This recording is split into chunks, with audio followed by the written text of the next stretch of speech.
కొండయ్య గారికి, లక్ష్మీనారాయణ గారికి, అలాగే ఇంకా ఇక్కడ ఉన్నటువంటి విద్వాంసులందరికీ నమస్కారాలు. ఆర్య సమాజ పాలక వర్గాన్ని, మాతృమూర్తులు, మహాజనులారా అందరికీ పాల్గొన మాస పౌర్ణమాసేష్టి మహాపర్వదినం. ఎక్కడ ఏ రోజు యజ్ఞం జరుగుతుందో దానికి మించినటువంటి పర్వదినము ఇంకా ప్రపంచంలో ఉండదు.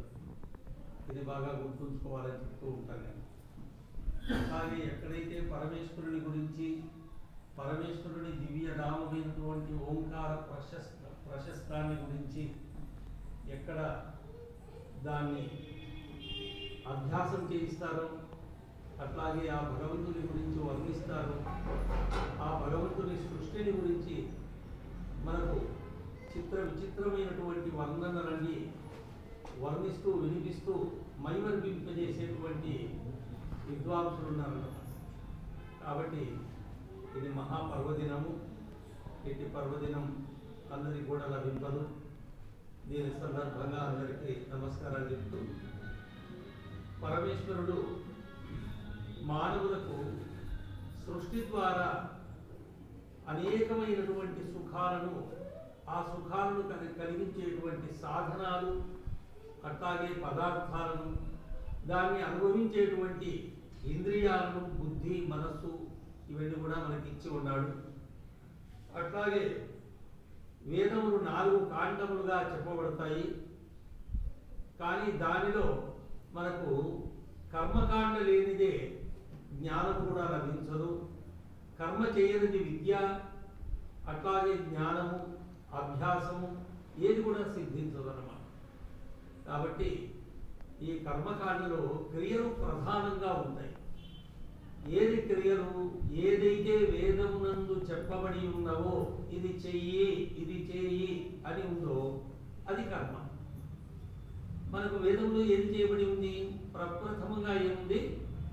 ఉదయం లేస్తూనే పరమేశ్వరుని నామస్మరణ చెయ్యి, అట్లాగే సంధ్య ఆచరించు, ప్రతిరోజు సంధ్య ఆచరించాలి, మరలా అగ్నిహోత్రం చెయ్యి.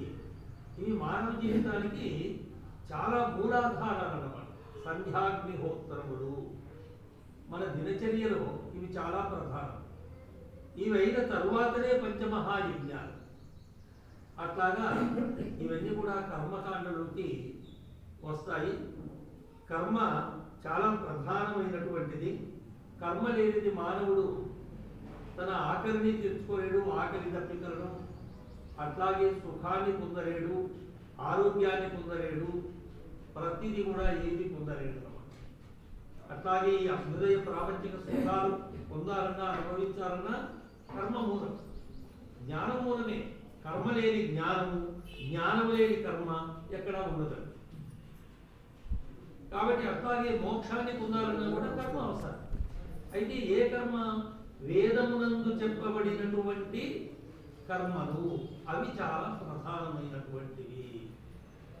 ఈ కర్మకాండలో బాహ్య వ్యవహారమునకు, మానస వ్యవహారమునకు, బాహ్యాభ్యంతరములతో సంబంధము ఉంటుంది. ఇది ఎడదగని సంబంధం అన్నమాట. ఇది అర్థమైందా?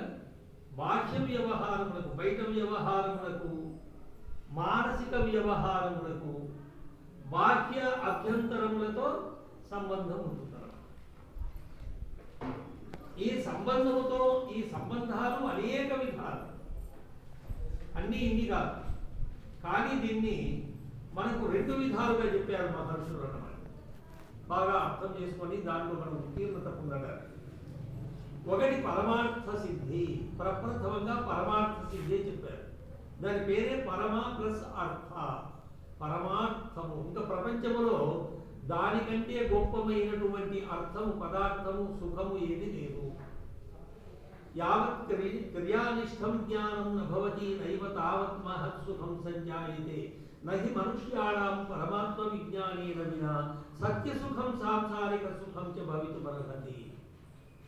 నీవు ఎంతవరకు నీవు అభ్యాసము చేసి తెలుసుకున్నటువంటి జ్ఞానాన్ని క్రియారూపమునందించనంత వరకు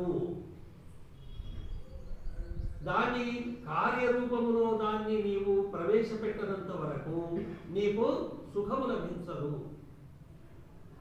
అట్లాగే పరమాత్ముని గురించినటువంటి జ్ఞానము లేని వారికి మోక్ష సుఖం అటు ఉండనివ్వండి, ప్రాపంచిక సుఖాలు కూడా వారికి తెలియవు. పశువులాగా గడ్డి తిరిగి ఆనందపడుతున్నారు. కాబట్టి యావత్ క్రియానిష్టం జ్ఞానం భవతి నైవ తావత్ మహత్ సుఖం సంజాయతే. నువ్వు మహా గొప్ప సుఖాన్ని పొందాలనుకుంటావా, నీవు ఏదైతే ఇక్కడ విన్నావో, ఏదైతే నీవు చదివావో, ఏదైతే నీవు గొప్ప గొప్ప విషయాలను విన్నావో దాని క్రియారూపంలో ఆచరించేందుకు ప్రయత్నం చెయ్యి. అది కూడా నభవతి నైవ తావత్ మహత్సుఖం సంజాయతే నహి మనుష్యాణం పరమాత్మ విజ్ఞానేన వినా. ఇవి ప్రాపంచిక సుఖాలతోనే నీకు సుఖం ఉంది అంటే పరమేశ్వరుని గురించినటువంటి జ్ఞానం నీవు పొందనంత వరకు మోక్ష సుఖము కాదు కదా, ప్రాపంచిక సుఖాలే నీవు అనుభవించలేవు. ఇప్పుడు ప్రపంచంలో అది ఎంత భ్రమపడుతున్నది అన్నమాట. పరమేశ్వరుని ఉపాసించుట వలన, ఎరుగుట వలన, పరమేశ్వరుని ఉపదేశాన్ని ఆచరించుట, పాలించుట వలన ఏ సుఖము కలుగుతుందో ఎవరికి పట్టించుకోవడం లేదు. వేలాది కోట్ల మంది, వందలాది కోట్ల మంది ఎవరు పట్టించుకోవడం లేదు. ఏది తింటే ఏది దుఃఖం కలుగుతుందో తెలియడం లేదు. కాబట్టి లక్షలాది ప్రాణులను భంగపరిచి వాటిని ప్రాణి నష్టము కలిగించి వాడు తృప్తి పడినాడు, నేనేదో గొప్ప కార్యం చేసినాడు అనుకుంటున్నాడు. చూడండి, కాబట్టి ఈ కర్మకాండలో ప్రథమంగా మనం మొదటి భాగం ఏమిటి? పరమార్థ సిద్ధి. ఆ పరమార్థ సిద్ధిని సాధించేందుకు నువ్వు ఏమి ఇతరుల యొక్క ప్రాణాలను నష్ట పెట్టాల్సిన పని లేదు. ప్రప్రథమంగా ఏమిటి? పరమేశ్వరుని స్తుతి, ప్రార్థన, ఉపాసన, పరమేశ్వరుని ఆజ్ఞాపాలన, ధర్మస్వరూపము నెరిగి న్యాయాచరణము నడుచుట. ఇవన్నీ చూడండి, ఎవరిపైన ఆధారపడవలసిన పని లేదు, వందలాది డబ్బులు ఖర్చు పెట్టడం లేదు, నీవు ఎక్కడా ఎవరి దగ్గరికి పోవడం లేదు, అర్థించవలసిన పని లేదు. ఈశ్వరుని స్తుతి. స్తుతి అంటే ఏమిటి? గుణాన్ని గుణముగాను, దోషాన్ని దోషంగాను చెప్పుట గుణము. కాబట్టి పరమేశ్వరుడు సర్వవ్యాపకుడు, సృష్టికర్త, సర్వశక్తిమత్వాది గుణములను కీర్తించుట స్తుతి. అట్లాగే ఇతరులకు ఉపదేశించుట స్తుతి, శ్రవణము చేయుట స్తుతి. ఇట్లాంటివన్నీ కూడా స్తుతి అనబడతాయి. తరువాత పరమేశ్వరుని ప్రార్థన, ప్రార్థన. పరమేశ్వరుని ఏ పదార్థాలను కోరాలనో ఆ పరమేశ్వరుని సహాయము అర్థించుట ప్రార్థన. ప్రపంచంలో ఎవరిని ప్రార్థిస్తే నీ కోరికలు పూర్ణంగా తీరుతాయో, ఇది ఒక్కటి చెప్పండి. ప్రపంచంలోనే, ఒక దేశంలో కాదు, ప్రపంచంలో ఉండేటువంటి షావుకారులు అంతా కూడా మన కోరిక ఒక్కటి తీర్చలేరు అన్నమాట. అసలు వాళ్ళ కోరికనే వాళ్ళకు తీరక వస్తున్నారు. వాళ్ళు ఎన్ని తీరినాయి, మేము పర్ఫెక్షన్ పొందాము, మేము పర్ఫెక్ట్ అనేటువంటి వ్యక్తిని ప్రపంచంలో ఎవరైనా చూపగలుగుతారంటే ఒకసారి ప్రశ్నించుకోండి. ఒక్క పరమేశ్వరుడే తీర్చగలుగుతాడు. ఎందుకు? ఆయనకు అనంతమైనటువంటి ఐశ్వర్యవంతుడు. అందుకే ఆయన ఇంద్రుడు. ఐశ్వర్యం కనబడుతుంది ప్రపంచంలో ఎక్కడ చూసినా. మనం ధరించిన దేహము, ఈ అద్భుతమైనటువంటి రచన, ఈ సుఖాలు దుఃఖాలు అనుభవించాలంటే ఈ శరీర రచనే అవసరం. దీంట్లో ఏది మిస్ అయినా కూడా ఆ సుఖం కానీ దుఃఖం కానీ అనుభవించలేదు. అట్లాగే పరమేశ్వరుని ఉపాసన, పరమేశ్వరుని స్వరూపము నెరింగి దానికి అనుకూలంగా మన గుణములను మార్చుకొని పరమేశ్వరుని ఆనందములో మగ్నమవుతా, అది ఉపాసన. దీనికి మించినటువంటి ఆనందం ఇంకొకటి ప్రపంచంలో లేదండి. తరువాత పరమేశ్వరుని ఆజ్ఞాపాలన ఏమిటి?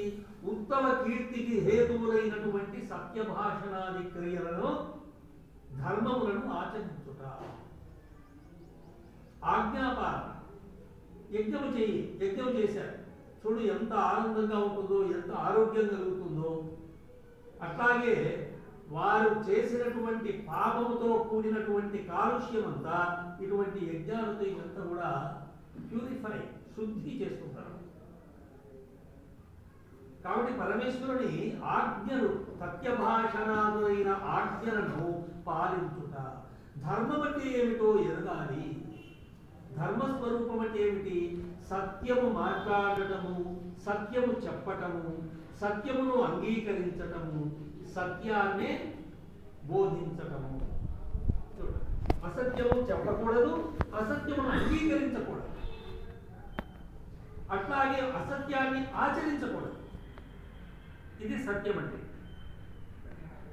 ఇంకా ఏమిటి? సత్యభాషణముతో కూడినటువంటి పక్షపాతరహితమై సత్యమును అన్ని విధములా గ్రహించుట, అసత్యమును త్యజించుట. ఇది న్యాయాచరణం. ఇదే ధర్మాచరణము అని కూడా అనబడుతుంది. ఈ విధంగా సత్యాచరణంలోనే చేరుతాయి పరమేశ్వరుని ఇవన్నీ కూడా. ఇట్లా పరమేశ్వరుని ధర్మస్వరూపముని లింగి ఆ పరమేశ్వరుని యందే పరమార్థ సుఖము ఉన్నది, ప్రపంచంలో ఎక్కడ కూడా లేదు. అది ఈ దేహముతో అనుభవించేటువంటి ఆనందము కాదు. అది బాగా ఎరగాలి. అది దేహధారి స్త్రీ పురుష దేహములు ధరించినటువంటి జీవాత్మలకే అది సాధ్యం. వేదం ఎవరికి ఇచ్చాడు? పరమేశ్వరుడు మనకిచ్చాడు. సృష్టిని ఎవరికి ఇచ్చాడు? మనుషులకే కాదు, పిపీలి కాదు 24 లక్షల జీవరాశుల కోసము ఇచ్చాడు.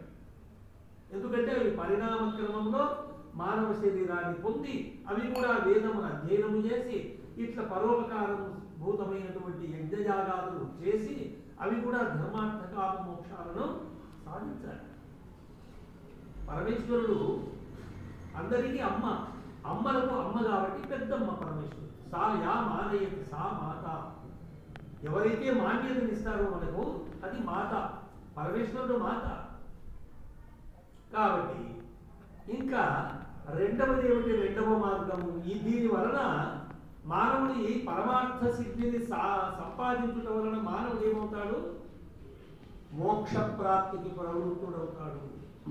మీరు వినంగా వినంగా ఆలోచించంగా అరే ఈ అల్ప సుఖాలైనా మనకెప్పుడు శాశ్వత సుఖాలు పొందాలి, అనంతకాలమైనటువంటి సుఖాన్ని పొందాలి అని మీకు కూడా అవగతం అవుతుంది. విని విని విని ఆ సంస్కారాలు పడతాయి, మిమ్మల్ని ఆలోచింపచేస్తాయి. దానికి తోడు మీరు ప్రయత్నం కూడా చేయాలి, పురుషార్థం. అప్పుడు ఆ మోక్షాన్ని పొందాలి. ఎప్పుడైతే ప్రయత్నం చేస్తావో ఈ ప్రయత్నం ఈ జన్మతో నీకు ఆగిపోదు. అది మనుష్య జన్మమే కలుగుతుంది దీని వలన. అప్పుడు మళ్ళా ప్రారంభం అవుతుంది. చూడండి, ఇట్లా నువ్వు కొన్ని జన్మల్లో మోక్షాన్ని, తీవ్రత ఎక్కువ ఉన్నారనుకోండి చాలా తక్కువ జన్మలో మోక్షాన్ని పొందుతాం మనం. ఇక రెండవ భాగం ఏమిటి ఈ కర్మకాండలో అంటే, ఇది అర్థకామములను సంపాదించుకునేందుకు కావలసినటువంటి సాధనములను సంపాదించుకుంటారు. ధర్మయుక్తములైనటువంటి కార్యములను ఆచరిస్తూ అర్థకామములు ఉన్నాయి. ధర్మము మోక్షానికి మధ్యలో అర్థకామములు ఉన్నాయి. అర్థకామములు లేని మనం ఏది కూడా సాధించలేము. మనకు తినే అన్నం ఉండాలి. ఏ దయానందులాగా మనం బ్రతకలేం కదా. అన్నం లేకుండా, హిమాలయ పర్వతాల్లో బట్టలు లేకుండా, సంసారం లేకుండా, ఈ సమాజం యొక్క సహాయం లేకుండా మనం బ్రతకలేము. చూడండి, కొన్ని గంటలు కూడా బ్రతకలేము. కాబట్టి శరీరం కావాలి, భార్య కావాలి, పిల్లలు కావాలి, సమాజం కావాలి, పండితులు కావాలి, ప్రతి ఒక్క వస్తువు యొక్క మనకు సహకారం కావాలి ప్రపంచం. కాబట్టి అవి ధర్మయుక్తంగా ఉండాలి, అవి మోక్షానికి యోగ్యములై ఉండాలి. అందుకే మధ్యలో ఉన్నాయన్నమాట అర్థము కామం. అర్థం సంపాదించు తప్పులేదు, కామం అనుభవించు తప్పులేదు. అది జీవుని యొక్క లక్షణం. అది సుఖాన్ని అనుభవించాలని ప్రతి ప్రాణి కోరుకుంటుందన్నమాట. కానీ అది ఎలా ఉండాలా? ధర్మాన్ని ఆధారంగా చేసుకొని ఉండాలి. అది మోక్షాన్ని ఇచ్చేదిలాగా ఉండాలి. ఏ ప్రాణికి హింస కానీ, ఏ ప్రాణికి నష్టము కానీ, హాని కానీ కలిగించరాదు. మరి మనం పండుగలు జరుపుకుంటున్నాం, వేలాది ప్రాణులను హింసిస్తున్నాం, చంపుతున్నాం. అవి ఉపకారం చేసేటువంటి జంతువులు, అట్లా ఇట్లా జంతువులుగా. అవి చూసినోడికి ఎంత పాపం వస్తుందో స్మరించాలంటేనే నాకు అసహ్యమైతా ఉందన్నమాట. మరి ఏమిటి మానవ సంఘం చూడండి, ఏ పశువు సంఘం నాటి చేసుకుంటుందో చూడండి. ఆకలి తీరేందుకు అది సహజంగా ఉండేటువంటి నిర్ణయం ప్రకారం ఈశ్వర నిర్ణయాన్ని పాటిస్తుంది. కడుపు నిండుతూనే ఏమది ఏదాన్ని చూడండి కాబట్టి ప్రపంచం. కాబట్టి ఈ అర్థకామములను సాధించుటకు ఉపయోగించు సాధనములు ఉపయోగించుకొని మానవ శరీరమును సుఖపెట్టుకొని బాగా పంటలు వర్షాలు ఇవన్నీ వచ్చి అవి పొందేందుకు, అట్లాగే యజ్ఞయాగాదులు చేసేందుకు, సమాజం సుఖమయమై ఉండేందుకు మనంతా ప్రయత్నం చేయాలి. కాబట్టి మనకు ఈ అర్థకామములు కావాలి అంటే మనకు ఏమి కావాలి? మనము జలవాయువుల శుద్ధి కావాలి. ఈ జలవాయువుల శుద్ధి అశుద్ధి వలన ప్రాణులకు దుఃఖం కలుగుతుంది. వీటి శుద్ధి వలన ప్రాణులకు సుఖము కలుగుతుంది. మానవుడు తన సర్వకార్యములను దినచర్య మొదలుకొని తన జీవిత పర్యంతము చేయవలసినటువంటి కార్యములను నిష్కామముతో ధర్మయుక్తముగా ఎవరైతే నిర్వహిస్తారో అది నిష్కామ మార్గము అనబడుతున్నది. కర్మలు చేస్తాడు కానీ తన ఫలమంతా తానే అనుభవించాలని కోరుకోవడం. అది ఒక ప్రపంచంలో ఆ మార్గము, ఆ విషయాన్ని తెలిపేది ఆర్య సమాజం యజ్ఞం అండి. ఇదం నమమా అని ఎక్కడన్నా మీరు పోటీ, ఏ బద్రీనాథ్ పోటీ ఎక్కడన్నా పోటీ ఇదం నమమా అనేవాడు ఉన్నాడేమో, నేర్పిస్తుంది. అది దీని ఫలము శాశ్వతము, అక్షయ సుఖరూప ఫలము. అంటే ఆ సుఖము నశించినటువంటి సుఖం అన్నమాట. అద్భుతమైనటువంటి సుఖం, పూర్ణ సుఖం. అల్ప సుఖంతోనే మనం ఇంత సంతోషపడుతున్నాం.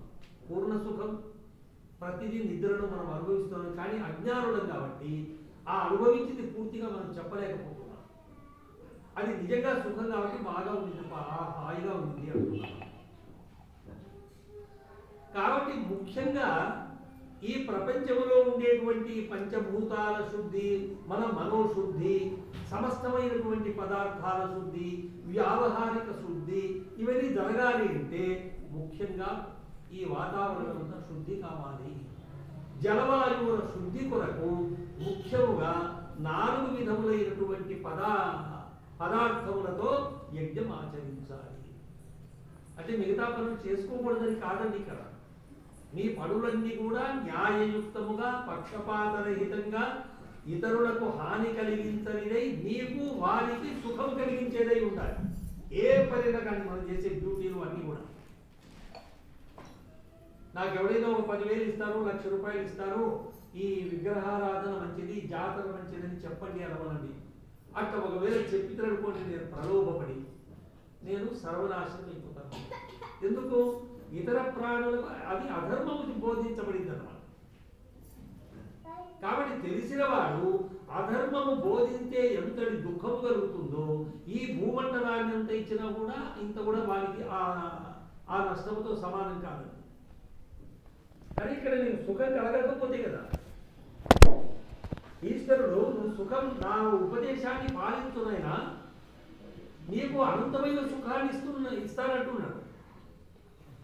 అందుకే మనం తేజో అనంతము, హే పరమేశ్వరాత్వం తేజోసి అనంత విద్యాదిగుణై ప్రకాశమయోసి.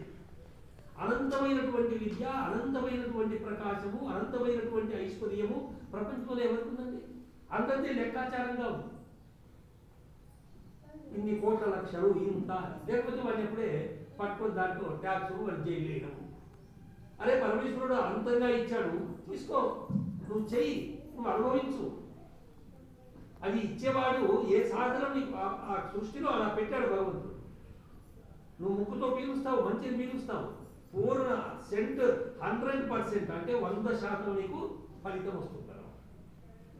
అట్లా ధర్మాన్ని ఆచరిస్తావు, నీకు సుఖం పరమేశ్వరుడు లోపల ఉన్నాడు, బయట ఉన్నాడు, లోపలే సుఖం కలిగిస్తున్నాడు, ఆరోగ్యంగా ఉన్నాడు.